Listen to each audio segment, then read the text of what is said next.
one square body, one new carpet, one new steering wheel, one new set of gauges. Fixing to put, try to get some of these wrinkles out with the old steamer. Look, how hot is steam? Yeah, you know. We're gonna especially work on the hump. The hump needs a little bit of, needs a little love. Try to get the wrinkles out. It's been in the box. Was laying out in the sun one day, but it's been inside the shop the last couple of days, but we'll see what the steamer will do. It's slowly coming out. What do you think? Takes on the back side of them, if you've ever put carpet in, most time it's sewn through a thick, that's not our belly, that's that water. They put out there on a thick plastic backing. But anyway, if you ever need a steamer, I don't know if Walmart still got them or not, but I bought that one a few years back for about 50 bucks. It's a closed steamer. See how the thing raises up to hang? But I threw all the attachments away. But this here, they're actually coming out. It'll shrink it down maybe a little and it'll tighten up, but we'll see. It's looking better than it did. All right, you can see we already got one bolt in. Well, we've got the 3 bolts in on that side. But you might ask, how do you do it? And we're gonna show you. You locate your holes. What we do is locate our hole and we stick it through. And then we'll mark it a little bit with the chalk.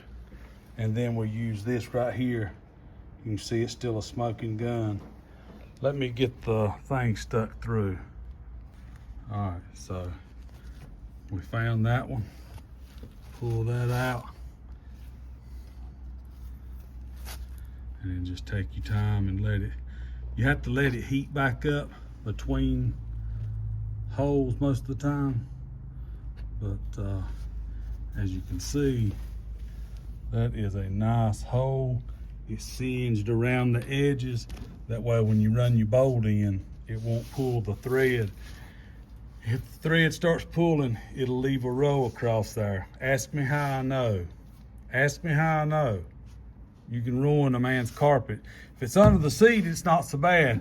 But if it's out here, like when we go to fix those little holes right there for the screws, we got to be able to singe that. If not, the screw head will mess it up. I've done it. All right, we got one side in. So let me show you.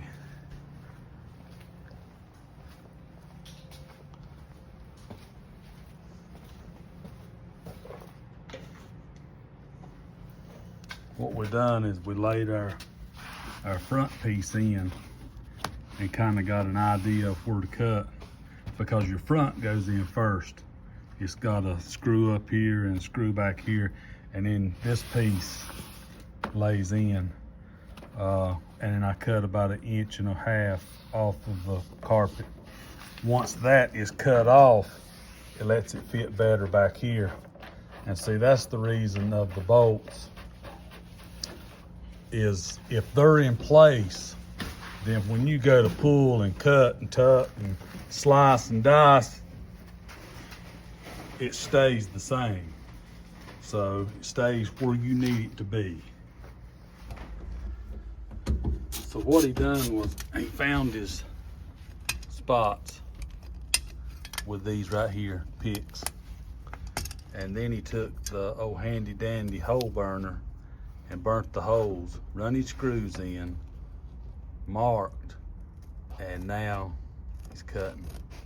I told him, I said, you learned so good, you taking it to another level. I mean, he just whipped that right out. Did you cut that there? Yeah, you can just cut it off, square it off, and then the plate, maybe it'll be enough out that the next plate will cover it. Let me get y'all over there.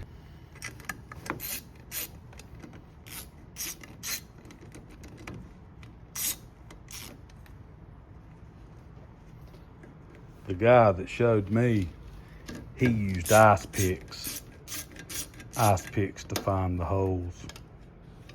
I need to order a couple of them.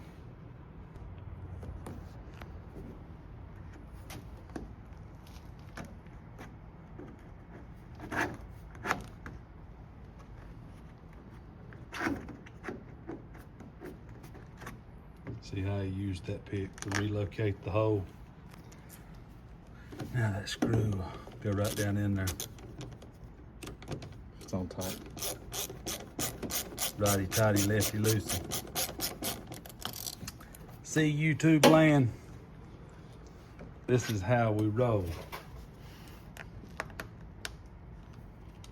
Buster showed me, I showed Dylan, and now we're showing the world. All right, see what he's got. He's gonna locate his holes through his piece, just like that. And then I'll hold it down, or he can hold it down, and then take and burn a spot. That way the screw don't mess up your carpet, because that's what it's all about. Because you need to always do it as if you're doing it for a client, even if it's yours, you know. Sometimes we can say, well, it's mine, it's not a big deal, but it's always a big deal to the client.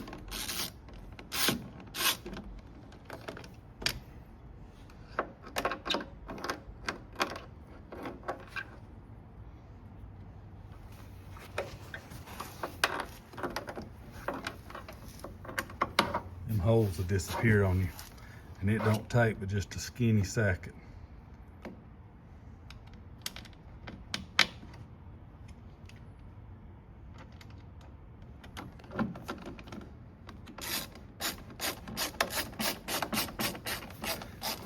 All right, now that he's got that, he'll take that white chalk up there and mark along the outside edge of it, just like that.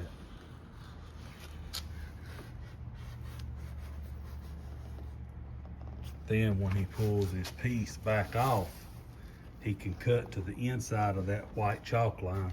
The white chalk will vacuum right off, or you can take a rag and clean it off.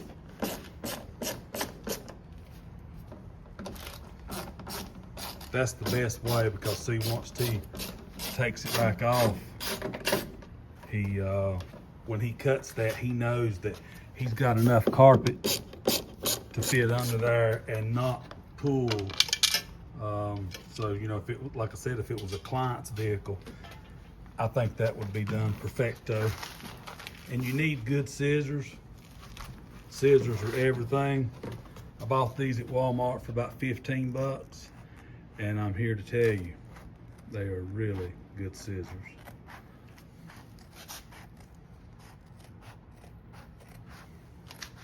But he is learning all he can learn.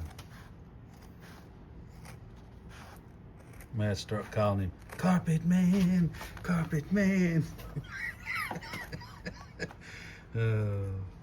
He's not as silly as I am.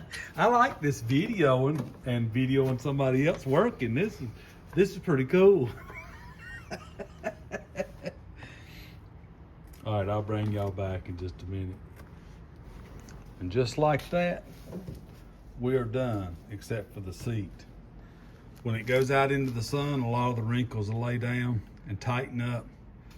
You know, you'll have floor mats and people in it, and that pushes down tighter.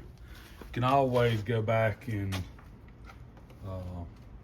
steam it a little more. But maybe, just maybe, y'all have learned something. That there puts power to the cutouts. So the seat belts are going in, and I just wanted to show you, if you burn those out, look at how nice of a hole that is. Take your time, guys and gals. and just burn it out. This here is a soldering iron, or a, I don't know what you call it. Just an old soldering iron, still a little warm. But you take a razor blade and scrape all that off and you're good to go. Take your time, learn a trade. Learn how to put carpet in your square body or you whatever you got. Seat belts, check. Carpet, check. Floor mats, check. Speakers, no check. Seat, check. Just about got the speakers in, or close. It'll look sweet.